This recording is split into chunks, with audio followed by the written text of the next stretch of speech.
welcome to another episode of our show. This is another unique one where I don't have any guests. As you can see, the studio is bare. It's just me sitting here. I'm going to do this more and more because often I will sit here in my office and I'll be cogitating and contemplating on conversations that I have had.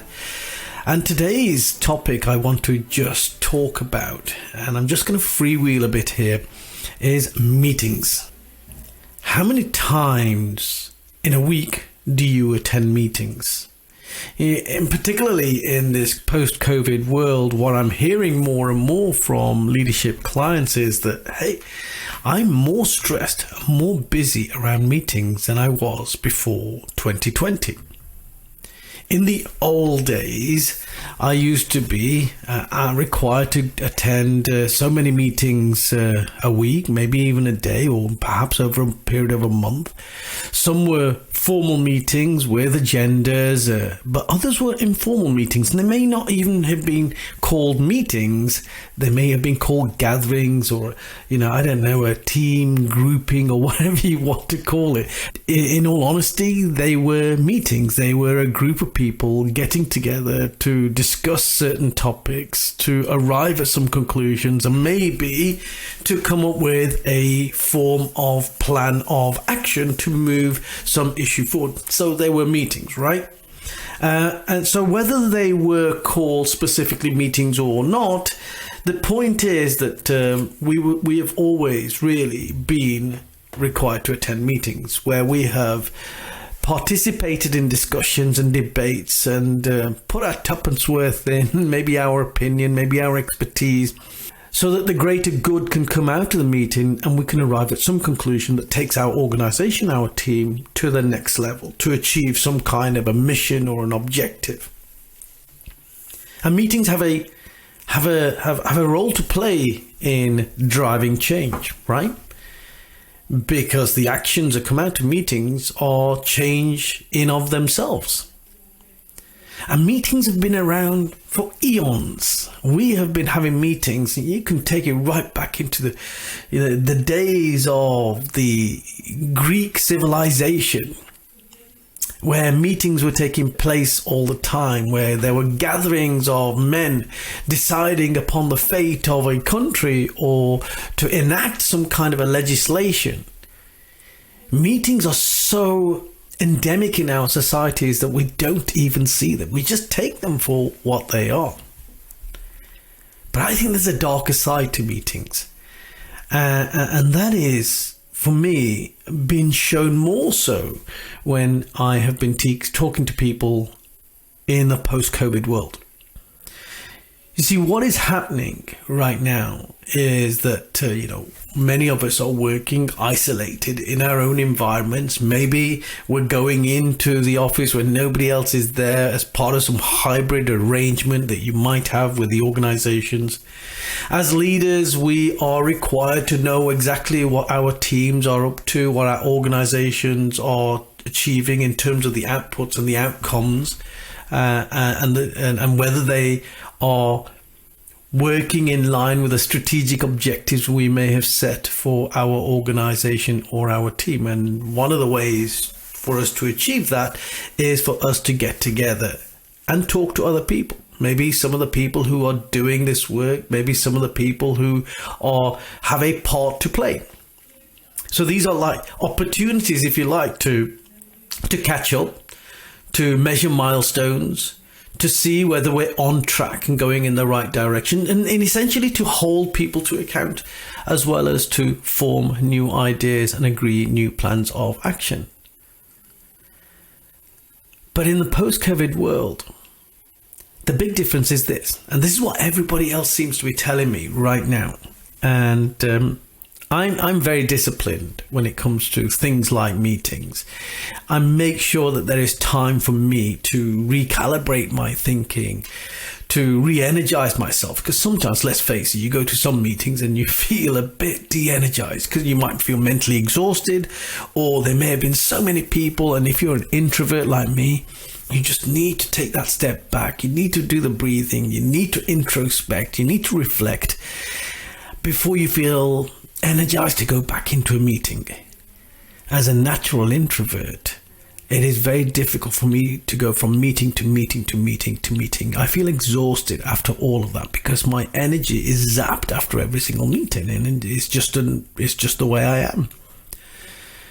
But many people are saying to me that in a post-COVID world, in this digital world in which we exist, they are having more meetings now than perhaps they did before. Why? I guess people need to catch up, and people haven't got the opportunity to have those cooler conversations, where you're gathered around the coffee pot, or you're gathered around the water cooler, or maybe just catching somebody in a corridor and having a quick corridor catch up and asking them, hey, did you manage to do A, B, and C? So now what people are resorting to is jumping on Zoom or Microsoft Teams or whatever software you may be using to have a physical interaction, or a digital interaction rather, should I say. And with it being digitized, what many people are saying is that in the pre-COVID world, they at least had the opportunity of walking from one meeting to another. So it would be physically impossible, unless it was in the same room, physically impossible for you to have back-to-back meetings, literally back-to-back, i.e., a meeting finishes at 11 o'clock in the morning and the next one starts at 11 o'clock in the morning. But in a digital world, that is exactly what's happening. People are saying that they feel there's no respite anymore. There's no opportunity to sit and reflect. And this is not just for introverts, this is for extroverts too. Many leaders, at whatever level they may exist in the organization, have told me that they want that opportunity to think about maybe the last hour that they spent with their colleagues or their peers talking about a certain issue. And they want to be able to digest that information or that experience and just to be able to reflect on it. And introverts will want that more than extroverts, but extroverts want that too, to some degree. But when you are literally from in a back-to-back meeting environment, which is what's happening with many organizations in a post-COVID world, the danger of that is what? The danger of it may be that perhaps we are not thinking as deeply about the subject area of every single meeting as we could do, because we haven't got that opportunity to reflect. There's a greater danger of burnout, people literally feeling exhausted because they are literally going from meeting to meeting to meeting to meeting. And so many leaders have been saying this to me, that, Kul, I'm so tired because there is literally no respite. There is literally no chance for me to breathe. And some people have even gone on to say, in my organization, what is happening is these meetings are being planned in by other people without any contribution from myself as to whether I am available, whether I need some space, or whether I've got other work on, etc., etc. And what I end up finding is, because my day is taken up with just meetings, the work that needs to be done after meetings, the stuff that you need to do in terms of actioning the points that have been agreed, or maybe to write things down, or maybe to make the phone calls to other people to make sure, we are moving forward. That stuff doesn't get done because I am literally going from one meeting to another meeting to another meeting to another meeting, and there is literally no respite. And often, it means that I'm working over my lunch as well. I don't get time to even eat lunch. Now, I think this is, when we think about it, this is the potential danger zone that we can allow ourselves to unconsciously, as organizations, to drift into. Imagine if all of your staff in your organization or in your team is in this situation where they are being driven from meeting to meeting to meeting to meeting, and they don't have the opportunity to relax, to reflect, to re-energize themselves from the last meeting. Imagine what damage that might be causing over a medium to longer term. How productive will that member of staff be? How productive would you be if you were in that scenario, if you are in that scenario? And I think this feeds into the organized cultures that exist. many organizations, as a consequence of remote working, perhaps had less faith or less trust in their staff or in their, that was embedded in their cultures, to trust their staff to work remotely. I know that, many, many years ago, I have been party to many a debate at a senior level around whether we should open up flexible working to allow people to work from home. And I recall that in many of those debates, the question of trust came into it. Can we trust our people to work? Or will they be sitting there doing very little else rather than work? Then, maybe they're eating, maybe they're spending time with their family, or maybe they're going for a run instead of sitting in front of their computer and working. Well, of course, COVID came in. It pushed us in that direction. It forced us, if you like, to take on this idea of working from home and remote working. And the trust element could not come into it anymore. We had to allow people to work from home. And for many organizations, it's proved that, hey, people possibly even work harder when they are at home because they have some level of freedom to fit in all of their other responsibilities in their life around this whole concept of remote working. But when it comes to meetings, I think the darker side of remote working is this sort of underlying issue around trust. I think many of the meetings that we have are driven by this anxiety at a leadership level as to whether or not they can trust that the work that needs to be done is being done. So some of the meetings that we are involved in are in essence really micromanaging. They are intrusively measuring the performance of individuals unnecessarily.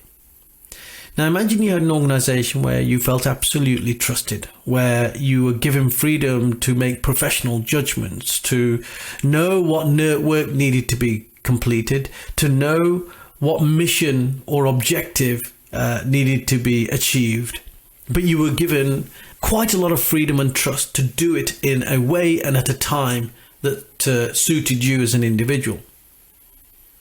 There's a lot of research out there that suggests that when people do feel trusted, when they do feel valued and appreciated as the experts that they are in the area that they are involved in, that they will work to a much higher degree.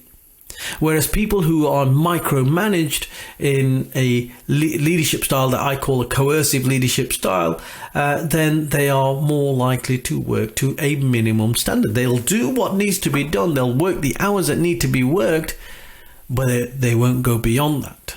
Now, there's a new term for this. It's called quiet quitting.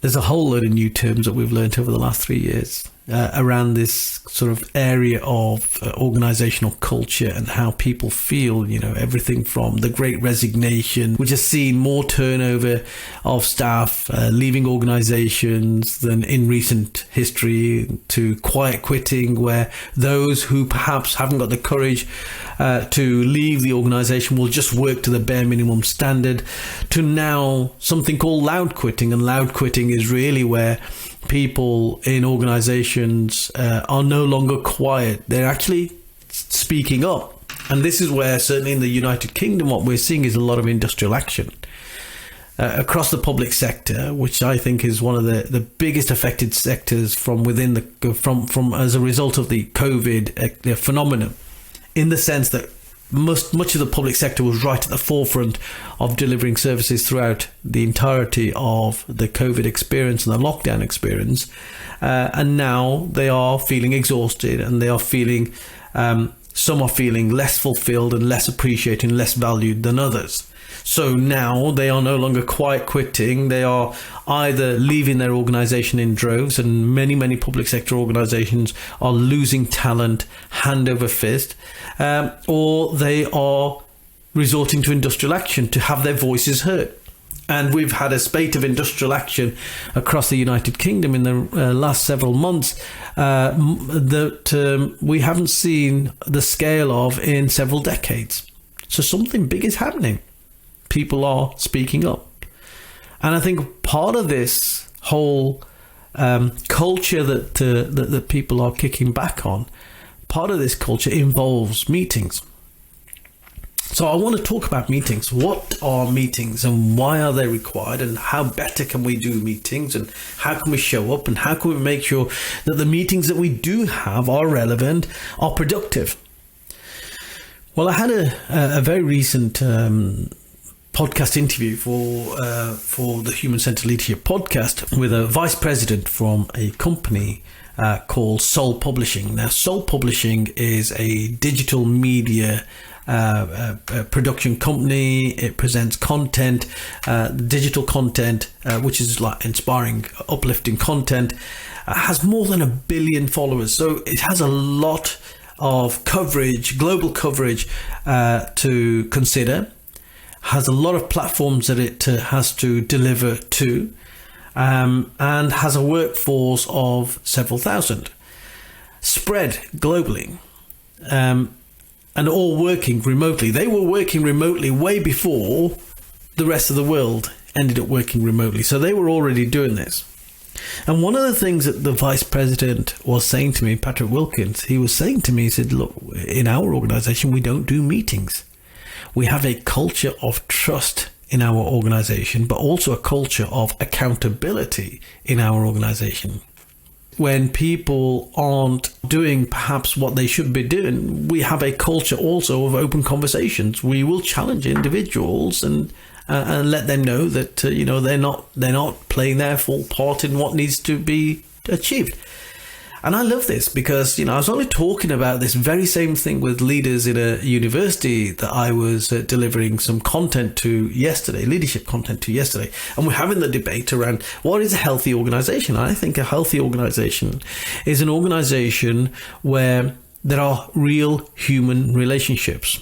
And when you have real human relationships in an organization, then you can build a foundation of trust. When you have this incredibly strong and solid, stable foundation of trust, from that you can build all sorts. From that you can build the room for healthy debate in that organization, a sharing of ideas and disagreements and debates and alternative views. What I call cognitive diversity, which is far better than just chasing demographic diversity and representation and targets and KPIs and figures and all sorts of things like that. And when you have these open, honest debates, then of course you can hold each other to account, and therefore anybody who commits to any decision, and this is what's happening in Soul Publishing, that not everybody contributes to the decision, but there's an understanding that when a decision is made, that everybody gets behind that decision. So there's a level of commitment, and when there is a level of commitment in an organization, then you can hold each other to account. You can say, hey, you were supposed to have done this part of the action plan, but you haven't done that. Can I ask why? So it's this kind of stuff. I love what they're doing in this company, Soul Publishing, and you must listen to the interview that I carried out with Patrik Wilkens on our podcast and the radio show. So the question really is, well, how on earth, if you don't have meetings, and how on earth do you really get the message across? And he says, well, everything is accessible. Anybody in the organization can get onto the software that we use and see where we're at with various things, and they can contribute. How great is that? Even with an organization that's globally spread, an organization that has a footprint across the world, an organization where everybody seems to be working remotely, by and large, and yet everybody feels involved in the shaping and the direction of the organization without any meetings. So I'm asking the question really, is this the future of meetings? Is this how we should be looking at where we are as organizations? Is this the post-COVID world? Could we now finally break the cycle that we are stuck in around meetings? Could we finally maybe break that cycle and start thinking in a wholly different way? I think we can, by and large. I think we can. I don't think that we can eliminate meetings as such, but I think we can drastically reduce meetings and replace them with an alternative way of of doing things. And in order for us to do that, first and foremost, as organizations, we need to build that culture of trust. In order to build a culture of trust, we need to have transparency and we need to have human-centric thinking. That's the first and foremost. We need to get comfortable with having those difficult conversations. We need to have platforms that exist that are accessible by everybody across the organization to see where things are and to be able to contribute to the ideas that are, promulgating around the organization. I think that's fascinating when I think about that and how that could have worked in, maybe in the police service where I worked before. We may have been able to drastically reduce the number of meetings that we used to hold to get things done, and maybe even to accelerate the process of change. How fascinating would that be? We also talked about, when we are bringing about change, often the problem is not so much in the front line delivering on the change that's been agreed by the executive or the senior leadership team. It's actually the communication between the senior leadership team and the middle management. The middle tier of management. These are the leaders in our organization that ultimately will connect directly with our frontline staff. If the communication between the senior leadership team and that middle management isn't effective, if they don't feel that they are a part of the process, then of course the message gets diluted. So many senior executives, C-level leaders will have said to me, we try to bring this in. I'm really frustrated that actually what we've delivered on is a much more diluted version of what we wanted. Well, perhaps that dilution occurs when your middle managers, the deliverers, if you like, of this change, aren't truly brought in. And in order for that to happen, there needs to be a symbiotic relationship between the middle managers and the senior leaders of the organization. The middle part of the organization need to feel that they are a part of the change that's been brought about, that they've had an opportunity to contribute to the discussion, and that they own that change. And often they are invited to the meetings that take place. But I think where we go wrong is how we perhaps conduct a meeting, and even our understanding around what meetings are. See, let's just think about what goes on in a meeting. So you probably get an agenda. You probably have all the items that you are going to discuss, and you may even have some standing agenda items. You'll come to the meeting room. You'll all sit around a boardroom table. You'll go over the actions and the findings from the last meeting. You'll test to see where you are. And then you crack on with the agenda items for this particular meeting. And you go through a very, very structured kind of way. That in of itself is not necessarily bad. I think, however, what we miss at meetings is a deeper sense of awareness. Nobody really teaches us around meetings. Nobody really teaches us about understanding. I'm always talking about social awareness as part of emotional intelligence, really reading the room, reading the environment in which you're in. Nobody really teaches us to do that across the meeting table. But if we were to do that, then we'd also understand that there tend to be a number of different personalities sitting around the meeting table. People come to a meeting with different agendas, different ideas, depending on which section they work in, which department that they might be a part of, who they are as an individual and a personality. And they will come as a different personality into that meeting. So what I want to do is just talk about these different personalities. And if we understand them, then maybe we could communicate them with them during the meeting in a slightly different way and build a better rapport and maybe get better outcomes of the meeting. That'd be pretty cool, wouldn't it? So here are the 8 personalities I think very often sit around a meeting table. So first you have the leader. The leader will tend to be the person chairing the meeting, or somebody who around that meeting table already has a level of respect or admiration, maybe from their peers. I don't know, maybe because they are the expert in a certain area, maybe because they got a level of seniority, whatever it might be, they are perceived to be the leader. Then you'll have the extrovert. The extrovert in a meeting is going to be the person that gets more of their energy or more of their learning from having discussions and debates around the room. So they're probably going to be the most vocal people in the room. But then there are also the introverts.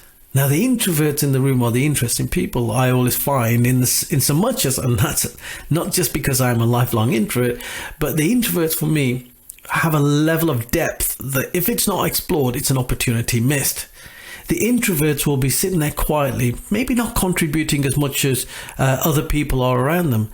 But you can see the introverts, they are thinking, they're constantly mulling things over, they're introspecting. And I think if I were a chair of a meeting, I'd be looking for the introverts. I'd be bringing the introverts in during a quiet moment and saying, okay, I just want to bring Carol in now. Carol, I can see that you've been doing some thinking around this. Have you got any thoughts that you might want to share with us? So they feel included, but also you've just allotted a space of time for them to contribute without anybody talking over them. With the extrovert, they're already in there. And the subtly different thing that we need to do with extroverts is just manage their time. They may have a lot of value to offer, but it's about managing their time and that they occupy within the meeting, across the meeting room. And particularly when you've got a number of extroverts in the room, as we used to do in the police service. The other people I look for in the meeting room are the details people. These are the people I know are very analytical, very details orientated. They'll be looking for the I's to be dotted and the T's to be crossed. They'll be looking for the analysis. They'll be looking for the data. And particularly if I'm not a details driven person myself, and I'm not, I will often bring in these people and say, you've read the report. Is there anything specific within the report that you think we need to really think about? Or is there anything in the data that stands out to you? And for the details person, they are likely to be introverted anyway, but they also have this keen eye for data, detail, and intricacies. And it's their opportunity to bring out and shine out some issues that we will probably have overlooked completely, but it may have a significant part to play in everything that we're talking about. The next person is a creative person. Now, the creative person is likely to be quite a sort of a flamboyant person, maybe an extrovert, very inspiring person. And the creative person will bring a new energy into the meeting room. They will come up with the ideas off the wall, and they need to be allowed to have a certain amount of time where we can do a bit of blue sky thinking, as they call it, where there are opportunities for us to just do some freewheeling. But again, they need to be managed in the concept of time. There's always at least one team player. This is the player. This is the colleague within the room that will take on responsibility. They want to do things right. They will step forward and volunteer for anything that needs to be done. But the danger is that we can overburden these people. So these are the people that I would rely on if I were in a meeting room. These are the people that I would rely on to get the meeting back on track. If I want the meeting to be moving forward and I'm stuck, I might bring in that team player to bring in their idea because I know it would be very supportive. The interrupter, there are two more, the interrupter and the multitasker. Now, they are both similar, but they're also slightly different in my view. The interrupter is the person that always seems to have an opinion. Now, they may be interrupting for a whole host of reasons. They could be interrupting because it's just the way they think. You know, they think at 100 miles an hour, and they may have less communication skills or interpersonal skills than to allow somebody to finish their sentence. So they are chomping at the bit to say what they need to say. But they may also be interrupting because they have an agenda. They may come from, you may be discussing, I don't know, let's assume it's some kind of a finance proposal, but the proposal on the table will adversely affect a particular department. The interrupter may be from that department and therefore will have an agenda to interrupt the process and the flow of the meeting. So they are to be noted, to be observed, to be managed, to be given the time, but to be managed so that they don't disrupt the meeting. And the final one that I always look for is the multitasker. Now, the multitasker in the room is probably going to be the person that brings a laptop with them. They've got their phone out. They are very, very busy people. They've got so much going on. They may have seen one or two other people in the room. They're thinking, oh my goodness, I needed to catch up with them. So they're having these whispered conversations with people. They're on their laptop. They're on their phone, sending messages, sending emails. And the danger with these people is that they'll be attending a lot of meetings potentially, but getting very little done in the meetings. So I would bring the multitasker in a lot more. I would check with them. I would summarize with them. I would make sure that they're on track. Otherwise, we have to ask ourselves a question. Why are they in the meeting? So I just wanted to just have this discussion around meetings. Firstly, to ask ourselves, why do we have meetings? Why are meetings so important? Are we having meetings for the right reasons? Are there some meetings that we can drop?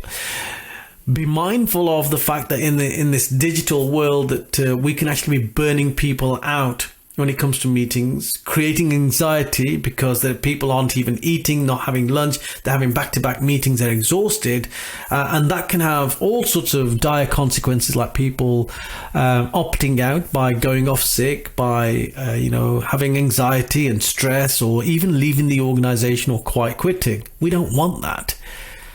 And the second element is, when we are in meetings, let's make those meetings a bit more thought through. Let's think through the people who are sitting around the table and where they might fit, who they might fit with, and how we might adjust our conversation or our communication style to better impact on these individuals. I hope that's been of use to you. Meetings is something I think about an awful lot. I want to change the world in terms of the way we change our meetings. Have a great one. Thank you so much, and I will see you very, very soon.